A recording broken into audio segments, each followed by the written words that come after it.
네, 안녕하세요. 교과서 48쪽 노마 배워보도록 할게요. 노마는 지금 이탈리아의 수도이죠. 수도 이름이 노마죠. 뭐 축구 좋아하시는 사람은 뭐 잘 알 테고, 이 노마는 그 역사가 꽤 오래됐어요.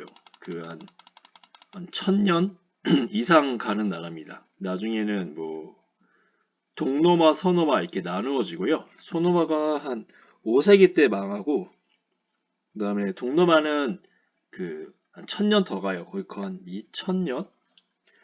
2000년 이상 가죠. 그냥 로마가 1000년 이상 되기 때문에. 서양 역사에서 한 나라가 1000년 이상 가는 경우가 거의 없어요, 여러분. 우리나라는 뭐 한 500년씩 갑니다. 되게 5세기 정도 가거든요, 나라가. 근데 다른 나라들은 그렇게 오래 가는 나라가 별로 없는데 로마만 유일하게 되게 오래 갔고 가장 강대국이었죠. 그래서 그 서양 강대국들은 약간 로마의 후계자 이런 걸 되게 좋아합니다. 그 미국을 상징하는 그 동물이 여러분 그 대머리 독수리인 거 아시죠? 그 독수리를 그 수호신이라고 해야 되나? 그게 약간 제우스의 그 하신이죠. 그 동물이죠. 독수리가. 그래서 그거를 상징하는 게 바로 로마입니다, 여러분. 그래서 로마의 미국이 지금은 이제 팍스 아메리카노 아니고 팍스 아메리카 이렇게 돼가지고 미국의 지금 전성기인데 과거에는 이제 팍스 노마나 해가지고 그 로마의 전성기가 있었어요, 여러분. 그 역사를 이제 교과서니까 짧게 살펴보도록 하겠습니다. 처음에 이제 기원전 8세기 무렵에 노마가 이제 작은 도시국가에서 시작돼요, 여러분. 지금으로 치면 그냥 한 우리 그 동이죠, 동. 무슨 동? 그렇죠. 뭐 운서동 뭐 이렇게 요 정도식으로 작은 도시국가예요. 근데 그 나라가 이제 유럽이라든지 아시아, 아프리카에 걸쳐서 있는 큰 제국이 되는 거죠. 근데 왕이 한 2세기, 6세기 말에 그 왕이 그 좀 폭군이었습니다. 그러니까 그 폭군의 아들이었던 왕들도 좀 망나니였었어요. 그러니까 막 나갔습니다. 그러다가 그 귀족의 딸을 건들면서 그 귀족이 자살해요. 억울해가지고. 아버지, 저 너무 억울해요 하고 자살한 거예요. 그래서 아버지가 그 딸의 죽음을 목도와 보고서는 너무 슬픔에 빠졌죠. 그리고 분노했습니다. 그래서 귀족들과 함께 자신의 친구들과 함께 왕에 대해서 그 몰아내는 활동을 펼쳐요. 그러니까 반란이죠, 일종의. 그게 성공합니다. 그리고 그 사람이 브루투스인데 자신이 왕이 되지 않았어요. 그래서 왕이 필요 없다, 우리 노마는. 그래서 이 귀족들끼리 서로 정치를 하는 겁니다. 그거를 귀족 정치라고 하지 않고 공화정이라 합니다. 공화정이란 말은 왕이 없다가 이제 공화예요, 여러분. 공화. 자, 그래서 이제 새로운 이제 권력이 나타났는데 이게 왜 로마 공화정은 조금 성격이 약간 복합적이에요. 어떤 게 복합적이냐면 왕은 분명히 없는데 집정관이라는 것을 두 명 둡니다. 집정관. 집정관이라는 것은 그 결국은 대통령 같은 역할이에요, 여러분. 근데 임기가 1년입니다. 두 명이고 그리고 집정관이라든지 뭐 법무관이라든지 그런 관직을 거쳤던 사람은요 은퇴한 다음에 그 국회의원 같은 걸 할 수 있었어요. 그거를 이제 세나tor 그래서 그 원로원이라고 합니다. 원로원. 약간 노자가 약간 그 늙을 노자죠, 여러분. 그래서 약간 정치를 하는데 노련한 사람들이 모이는 어떤 그 회의체인데요. 이 원로원이 권력기관이에요, 결국은. 그래서 귀족들은 정리하면 집정관과 원로원 이것을 할 수 있었고요. 그리고 로마는 주변에 강한 나라가 많았습니다. 로마가 처음부터 셌던 건 아니고요. 뭐 삼리움이라든지 그다음에 주변에 이민족들이 많이 쳐들어왔어요. 그들보다 뛰어난 문명도 있었고 근데 어찌저찌 해서 이겨나갑니다. 그런 과정에서 전쟁은 귀족만 이제 하지 않았어요. 평민도 전쟁에 참여합니다. 그리스 시대 때 그 무기가 발달했다고 배웠었죠. 또 값도 싸졌고 그래서 이 평민들이 전쟁에 참여해야지만 로마가 살아남을 수 있었습니다. 그래서 평민의 그 어떤 발언권이 셌어요. 왜냐하면 평민이 보이콧, 즉 우리 전쟁 안 하겠다 파업하면 로마는 어떻게 돼요? 귀족들은 그렇죠. 힘들어지죠. 외적이 쳐들어오는데. 그러니까 평민의 힘이 필요했습니다. 그래서 평민이 적절하게 뭐라 그러지? 약간 그 딜을 잘했어요. 이렇게 얘기하면 좀 될지 모르겠지만 그래서 귀족들이 평민이 이렇게 딜을 칠 때마다 평민의 요구를 들어줬습니다. 그래서 뭐 귀족과 평민은 결혼하면 안 되는데 기원전 3세기 때에는 그것도 허용해 줍니다. 귀족과 평민이 결혼해도 된다. 그 나중에는 평민도 집정관이 될 수 있다. 뭐 이런 걸 해줍니다. 집정관이 되면 자연히 평민도 원료원에 끼어들 수 있겠죠. 네, 일단 교과서에는 그런 게 싹 빠지고 일단 호민관이라는 건 어때요? 호민관, 그 평민회. 평민회는 말 그대로 그쵸? 평민의 회의잖아요. 그러면 다시 정리하면 공화정은 귀족 정치랑 평민 정치가 어떻게 돼요? 함께 있는 정치입니다. 이거를 로마 공화정이라 그래요. 공화정은 기본적으로 왕은 없는 거다. 근데 로마 공화정의 특징은 뭐다? 로마의 공화정의 특징은 귀족 권력과 평민 권력이 같이 있다. 이렇게 보시면 됩니다. 근데 대개 또 귀족 권력이 강했겠죠, 아무래도. 자, 그래서 왕정은 싹 사라지고 이제 공화정의 시대가 된 겁니다. 그래서 공화정 때는 귀족과 평민이 힘을 합쳐서 이제 개척을 해 나가는 거죠. 그래서 어디까지 가느냐? 이탈리아를 통일하는데 500년 정도 걸립니다, 여러분. 500년. 그래서 500년까지 가면 여기 지도에 보시면 이탈리아가 여기 있죠? 그렇죠? 여기 앞에가 이게 시칠리아라는 섬인데요. 요 섬이 아직 로마 게 아니에요, 여러분. 여기 앞바다, 여기 이 북아프리카 요 지역이 당시에 카르타고라는 나라가 다스렸습니다. 강한 나라라고 해요, 카르타고가. 이 나라는 이제 그 상업주의자랑 농업주의자로 분리되었는데 여기 에스파냐 보이시죠? 이베리아 반도. 여기도 카르타고 겁니다, 여러분. 그래서 요 이탈리아랑 카르타고 영토적으로 봐도 카르타고가 더 앞서 있고, 그렇죠? 문명으로 봐도 카르타고가 더 앞서 있는데 요 시칠리아에서요 사건이 발생해요. 요 사건이 서로 이제 그 네 번이 일어났는데 여기서 로마랑 카르타고에 각각 도움을 요청한 겁니다. 그래서 로마 군사도 출동, 카르타고 군사도 출동. 두 나라가 충돌하게 됩니다. 이게 로마 카르타고 전쟁인데 이 전쟁이 세 차례에 걸쳐서 일어나고요. 거의 한 몇백 년 동안 이 전쟁이 일어났어요. 물론 전쟁 기간은 다 합친 건 아니고 중간에 휴식기가 있었겠죠. 이 전쟁에서 그 로마가 첫 번째는 좀 힘겹게 이겨요.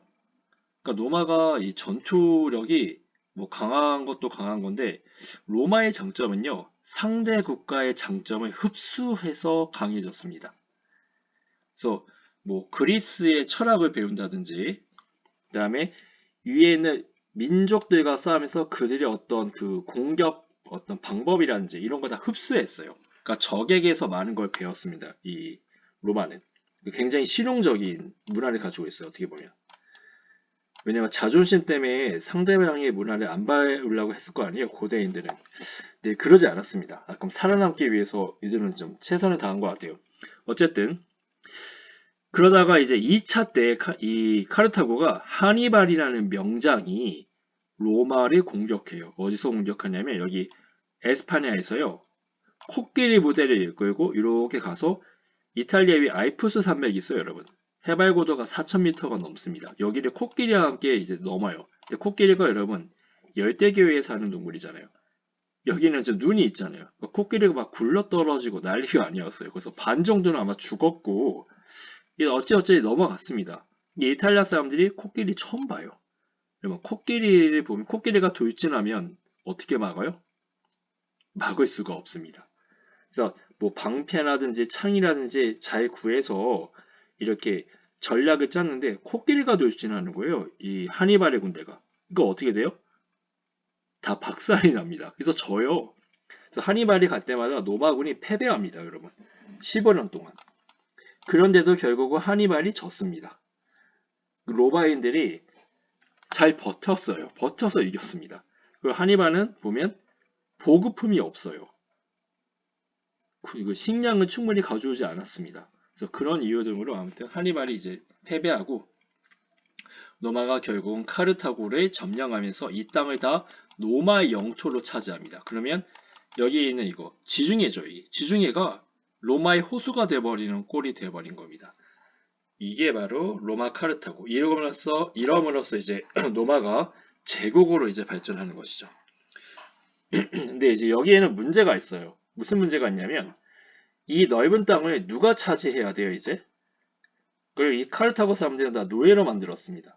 이걸 귀족들이 차지합니다. 평민은 뭐 합니까? 평민은 가질 게 없어요. 그러니까 이거는 결국은 이 전쟁은 누구를 위한 전쟁일까요? 귀족들을 위한 전쟁이었죠. 결국은. 왜냐하면 여러분 생각해 보세요. 십몇 년 동안 전쟁을 하고 하기 위해서 군대로 끌려갔습니다. 그러면 집에서 누가 농사를 짓죠? 망하는 겁니다, 여러분. 그들이 이제 자영농이라 그러죠. 스스로 이제 농사를 하는 그 일반 평민 농사 하는 사람들. 이 자영농은 망했고요. 귀족들이 이 땅을 대농장을 차지해서 아주 싸게 그 농산물이 판매하니까 자영농이 망해요. 근데 노마는 귀족과 평민이 서로 힘을 합치는 구조라고 앞서 얘기했잖아요. 근데 평민이 망해버려. 그러면 로마 공화정이 어떻게 돼버리겠어요? 흔들리겠죠. 그거를 위험에 이제 간파한 그 사람이 그라쿠스 형제라는 사람이에요. 그라쿠스 형제. 이 그라쿠스 형제는 이거 뭐지? 이거 차지하는 거, 귀족들이 차지하는 거 뭐라고 생각했을까요? 이거 정의롭지 않다라고 생각한 겁니다. 로마에서는 실제로 대토지 제한 그 법이 있었어요. 대토지 제한. 근데 그걸 무시하고 귀족들이 다 차지해버리고 이러니까 이 땅을 그 실업자죠. 자영농. 이 사람들에게 주자. 이게 그라코스 형제의 큰 그 개혁 내용이에요. 그러니까 다시 정의롭게 하자. 왜냐하면 평민이 죽으면 로마 전쟁 누가 하냐. 로마 망한다. 이제 그렇게 본 건데 이제 귀족들은 자기 재산을 뺏기는 거니까 그라코스 형제를 암살하거나 아니면 아주 나쁜 놈으로 몰아갑니다. 그래서 그라코스 형제는 결국 실패합니다. 여기 티베리우스 그라코스는 이제 첫째 형인데요. 첫째인데 이 사람이 조국을 위해 싸우다 죽어가는 로마 시민들에게 남은 것은 햇빛과 공기밖에 없습니다. 햇빛과 공기 식량이 있어야 되잖아요. 땅도 없고. 그렇죠? 그래서 평민들이 이 티베리우스 그라코스의 편에 섰지만 귀족들이 노예도 많고 돈도 많고 하니까 그런 그 권력을 가지고 이 그라코스 형제를 죽여요. 아무튼 그렇습니다. 그래서 정의롭게 했지만 티베리우스 그라코스는 당시 호민관이었거든요. 그래서 힘이 없었어요. 그래서 이제 개혁은 실패했다. 개혁은 실패했지만 그라쿠스 형제의 그런 걱정은 나타나는 거죠. 왜냐하면 외적이 쳐들어오는데 평민이 이제 병사가 없는 거예요. 실업자잖아요. 그러니까 그들이 군대에 가는 거는 자기가 돈이 다 내서 가야 돼요, 여러분. 그러니까 지금 여러분 군대 가면 나라에서 다 먹여주고 재워주고 무기도 주는데 고대에는 안 그랬어요. 자기 돈으로 그거를 이제 무기도 사고 식량도 많이 하려고 그래야 되는 겁니다. 이거 누가 군인하고 싶어요? 아무도 안 하고 싶죠. 그런데 영토가 넓어지니까 또 다른 나라와의 어떤 그 접촉이 더 많아집니다. 그러니까 로마에선 큰일 난 거예요, 이게. 그러면서 이제 그 누가 권력을 잡냐면 군인들이 권력을 잡아요. 군인들. 이 군인들이 자기 부하들에게 월급을 줍니다, 여러분. 월급. 그러니까 뭐가 된 거예요? 일종의 용병 또는 사병이 되는 겁니다. 그러니까 이 사병이 된 평민들은 누구 말이 들어요? 원로원 말이 듣지 않고, 그죠? 이 군인 정치가 말이 듣는 거예요. 이 중에서 가장 유명했던 사람이 바로 카이사르라는 사람이에요. 카이사르. 카이사르는 아빠가 없어요. 어렸을 때 죽어가지고 어머니가 이제 키웠습니다. 어머니가 귀족이고 되게 아름다우신데도 이 아들을 위해서 헌신하셨어요. 그래서 카이사르는 그걸 알고 막 놀았습니다. 젊었을 때는. 그리고 이 사람이 머리가 좋아요. 카이사르가. 그래서 친구들에게 그 돈을 빌려가지고 안 갚습니다. 그리고 나중에 한 방에 다 갚아요. 그 해적을 소탕하게 되거든요. 그 카이사르가 해적에게 잡힌 적이 있어요. 그러면 해적은 귀족이면 안 죽여요. 왜냐하면 돈이 됩니다. 몸값을 요구하면 돼. 너 10억 갖고 오면 살려줄게. 뭐 이런 거예요. 그래서 카이사르가 거지입니다, 여러분. 귀족이긴 한데 아버지가 없잖아요. 아무튼 그 몰락한 귀족이에요. 그래서 카이사르가 뭐라 그랬냐면, 야, 나 뼈대 있는 가문이야. 어딜 나 몸값 100억으로 올려? 뭐 이러는 겁니다. 그러니까 귀족이래. 해적들이 비웃습니다. 허풍인 줄 알고. 근데 카이사르에게는 진짜 그 돈에 충실히 주는 그 귀족 친구가 있었어요. 그 귀족 친구가 카이사르에게 돈을 이미 많이 빌려줬습니다. 그래서 카이사르는 그 빌린 돈으로 뭘 했냐면 그 여자친구를 사귀었어요. 귀족 여자친구들에게 보석 같은 걸 많이 선물했습니다. 그래서 이 귀족 그러니까 여사친이에요, 여러분, 여사친. 여사친을 많이 사귀어서 이 여사친들이 카이사르를 되게 보호해줬어요. 그러니까 여론을 되게 좋게 만들어준 거죠. 그리고 그 여자친구 말고 그 빌린 돈의 반은요, 가난한 평민들에게 기부했습니다. 그러니까 카이사르는 인기가 많아요. 어쨌든 그래서 그 친구가 카이사르가 지금 죽으면 안 돼. 나에게 갚아야 할 돈이 있는데. 그래서 이게 어리석은 선택인지 모르겠지만 그 큰 돈을 주고 카이사르를 구해줍니다.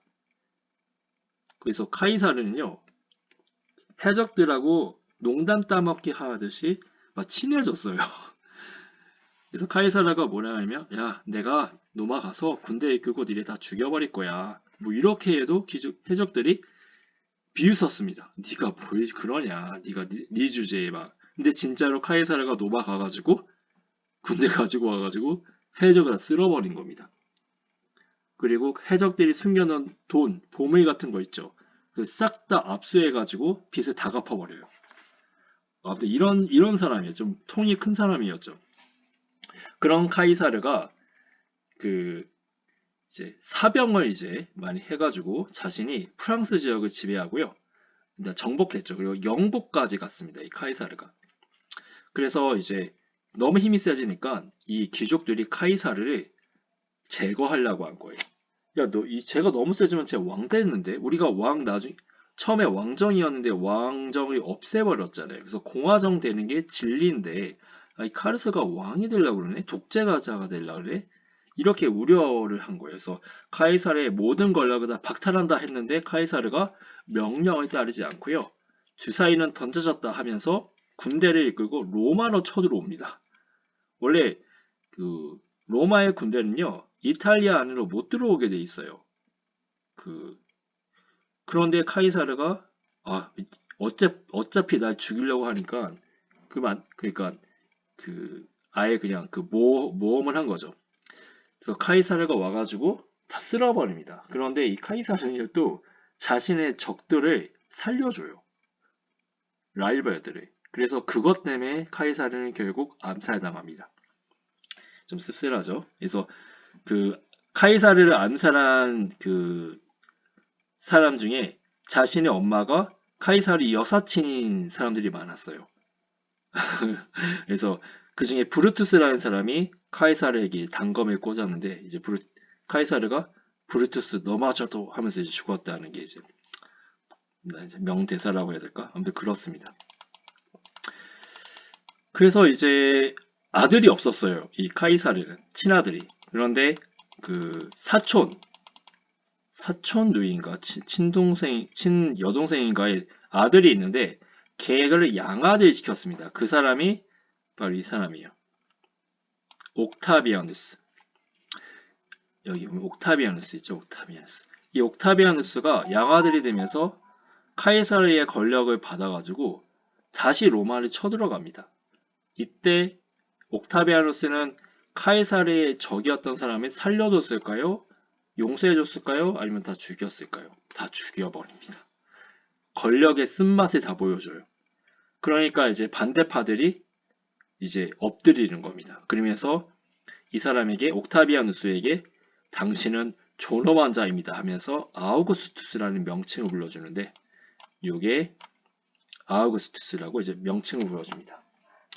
아우구스투스. 그래서 이때부터 이 사람은 황제가 됩니다. 왕이 아니라 황제예요. 황제. 그리고 200년 동안 팍스 노마나, 노마의 평화가 이제 시작됩니다. 미국은 전성기가 그렇죠. 20세기 때 있었죠. 20세기 때. 그 세계대전 이후 때. 근데 이제 노마는 이제 황제가 됐고 근데 이 아우구스투스는요. 아들이 없어요. 친아들이. 어떻게 했을 것 같아요? 그쵸. 이 사람도 현명한 사람에게 카이사르가 그랬듯이 그 자신의 후계자로 만든 다음에 권력을 줬어요. 그래서 로마에서는 현명한 자가 황제가 되는 겁니다. 그러다가 이제 나중에 어떤 황제가 자기 아들에게 줘요. 그럼 이제 어떤 일이 벌어질지 알겠죠. 그렇죠. 현명하게 하는 게 아니라 내가 원래 잘났기 때문에 내가 원래 황제이기 때문에 정치를 막 하는 그런 약간 좀 그런 사람이 나타나겠죠. 그러면 이제 나라가 흔들리게 되겠죠. 뭐 좀 뻔한 스토리인데 그렇습니다. 자, 로마가 영토가 커지면서요. 어떤 일이 있었냐면 이민족의 침입이 되게 많았어요. 영토가 커지면. 그러니까 전쟁에 많은 돈이 들어가겠죠. 그래서 게르만족은 현재 독일입니다. 여러분, 독일. 여기 지도로 보기에는 여기가 이렇게 있네. 세계 지도가. 이렇게. 지금 이렇게 있는 모습인데 게르만족. 그러면 노마 영토가 지금 여기 표시 안 된 요 지역이죠. 요 지역. 요 지역이 지금 게르만족이에요. 독일 지역이라고 보시면 됩니다. 그렇고 그 아까 아우구스투스 있잖아요, 여러분. 아우구스투스 존엄 환자. 거기서 이름이 따온 게 아마 8월 달로 알고 있어요. 어거스트인가? 어거스트. 8월 있죠, 8월. 8월이 바로 어거스트. 아우구스투스에서 따온 걸로 알고 있습니다. 달력이. 그리고 뭐지? 카이사르 있잖아요. 카이사르. 카이사르가 7월로 알고 있어요. 7월로. 줄리인가? 줄리. 그래서 이렇게 되어 있고 왜냐면 카이사르 때 달력도 만들었거든요. 그렇고 근데 노마가 영토가 커졌고 이러다 보니까 아예 나라를 분리해서 다스리자 그런 움직임이 있었어요. 그래서 제국을 분리를 합니다. 디오클레티아누스 때 제국을 4개로 분화된 것이 결국은 그 이후에 이렇게 동로마 서노마로 이제 나눠진 거예요. 동로마 서노마로. 그래서 이 서노마는 결국은 게르만족에게 멸망하고요. 이 동로마는 1000년을 더 갑니다. 이 동로마는 나중에 비잔틴 제국이라고 그래요. 비잔틴 제국.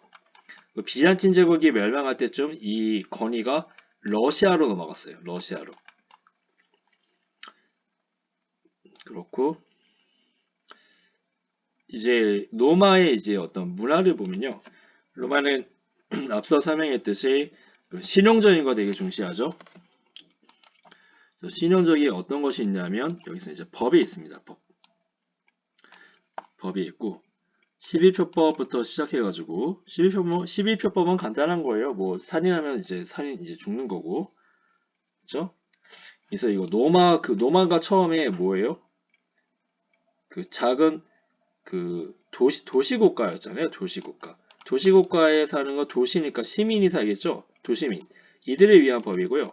근데 영토가 점점 커지죠. 그쵸? 그러면 이탈리아 사람도 있지만 뭐 이집트 사는 사람도 있고 아시아 사는 사람도 있겠죠. 그럼 이들에게 다 맞는 것을 적용하기 위해서 만든 게 만민법이고 유스티니아누스는 비잔틴 제국 황제입니다. 그러니까 거의 끝에 가서 만들어진 게 이제 유스티니아누스 법전이고 이것도 세계 3대 법전 중에 하나예요. 처음에 함무라비 법전 기억나는지 모르겠지만 그렇습니다. 그래서 법. 두 번째는 도로, 실용적이고 도로. 모든 길은 노마로 통한다. 이런 말 들어봤나요? 모든 길은 노마로 통한다. 뭐 이거 말고도 뭐가 있지? 노마에 가면 노마법을 따르라. 그렇죠? 그것도 법이죠, 법. 실용적이네. 그다음에 kill. 이게 보시면 이게 지금도 있습니다. 보시면 어때요? 뭐 이렇게 파괴되거나 그러지 않겠죠? 많이 지나간다 해도 여기에 단단하게 깔기 위해서 이렇게 했는데 약간 울퉁불퉁하겠다. 그쵸? 마차로 타고 가기에는. 그래서 이게 하드웨어를 이제 만들었다. 그리고 뭐 수도교는 수도 아시죠? 수도 물 틀면 나오는 거. 그거 다리를 얘기하는 거야. 여기 물길이 있습니다. 물길이. 물이 슉 가는 거예요. 약간 경사를 되게 작게 한 1도, 2도 이렇게 해가지고 경사를 아주 작게 해서 쭉 가게 만든 겁니다. 근데 요것 때문에 노마가 망했다는 소리가 있어요. 무슨 소리냐면 나중에 이거 납으로 만들어요, 여러분. 납. 물 안 새게. 그러면 물이 그러니까 납 중독이 된 거죠. 이제 고대에는 그것까지는 이제 코팅 기술이 없었을 거 아니에요. 그래서 그걸로 이제 몸이 약해져서 이제 노마가 멸망한 게 아니냐, 군사력이 약해진 게 아닐까 이제 그런 이제 그런 설이 있습니다. 그리고 카이사르 같은 사람은 그 평민들의 자기 편을 하기 위해서 그 서커스를 많이 했어요. 빵과 서커스 정책을 했습니다. 빵과 서커스는 그러니까 복지 정책이에요. 빵은 지금으로 치면 이제 음식을 나눠준 거고, 서커스는 그 즐거움을 주는 거예요. 그러니까 어느 정도 이제 빈민들에게 무료빵 있죠. 아니면 그 반값빵 이런 걸 주는 겁니다. 그리고 서커스는 여기 보면 콜로세움 있죠. 그러니까 지금 치면 UFC죠. UFC인데 진짜 사람을 죽입니다. 왜냐면 검투사라 해가지고 칼 들고 싸우거나 뭐 그러니까 뭐 전차전도 있었어요. 과거에는. 그래서 전차 탄 사람이 화살도 쏘고 그랬거든요. 근데 검투사는 그 노예만 하지 않았어요. 평민도 참여했고요. 그리고 황제도 검투사가 취미인 황제가 있었어요. 약간 미쳤는데 이게 인기가 많았거든요, 여러분. 검투사가 인기가 많았어요. 돈을 많이 벌어요. UFC도 그 뭐 랭킹이 높으면 많잖아요. 많이 벌잖아요. 그렇습니다. 여기 5만 명 정도 들어간다고요. 5만 명. 이 콜로세움에 지금도 남아 있고. 그리고 로마가 망한 이유 중에 하나는 바로 이 크리스교, 기독교 때문이라는 설이 있어요. 왜냐하면 로마의 똑똑한 사람들이 정치를 안 하고 다 교회로 가서 로마의 지름캐라고 할 수 있죠. 그들이 없었기 때문에 로마가 망했다. 이렇게 보는 것도 있어요. 또 하나는 이 크리스교가 기독교입니다. 이 크리스교가 그 예수님이 이제 사랑 그리고 뭐 평등이잖아요. 그래서 그리고 이 기독교는 그 유일신, 그러니까 하나님을 믿죠. 근데 로마나 이 고대에서는 여러분 높은 사람은 신과 가깝잖아요. 황제를 신으로 추앙해요. 황제를. 황제가 죽으면 신이 된다고 이제 믿고 있어요. 그러니까 황제를 우상 숭배하는 거죠. 신으로. 그러니까 기독교에서는 그거를 안 하겠죠. 그래서 로마 사람들이 이 기독교 믿는 사람, 크리스교 믿는 사람을 싫어합니다. 그래서 죽여요, 실제로. 그래서 박해를 받았다는 게 이제 그런 겁니다. 죽임을 받았다. 황제 숭배를 거부해서. 하지만 예수의 가르침인 이런 평등 사랑의 교리가 하층민들에게 학살이 됩니다. 그리고 나중에 지성인들도 이제 이 크리스교에 이제 빠져들어요. 하지만 이제 밀레노 칙령으로 콘스탄티누스 황제라는 사람이 자신이 황제가 되기 위해서 다른 편하고 싸워야 되는데 이때 꿈에 십자가인가 뭐 그걸 봤대요. 그래서 승리했다고 합니다. 그래서 그걸로 기독교를 인정해 줍니다. 그걸 공인이라 그래요. 공식적으로 인정해 준다. 그러다가 나중에는 이제 이거를 국가 종교로 이제 키웁니다. 그래서 많은 인재가 기독교로 가요. 신부님이 되고 주교가 되고 교황이 되고 이제 그렇게 된다고 합니다. 자, 그러면 여기까지 하겠습니다. 수고했습니다.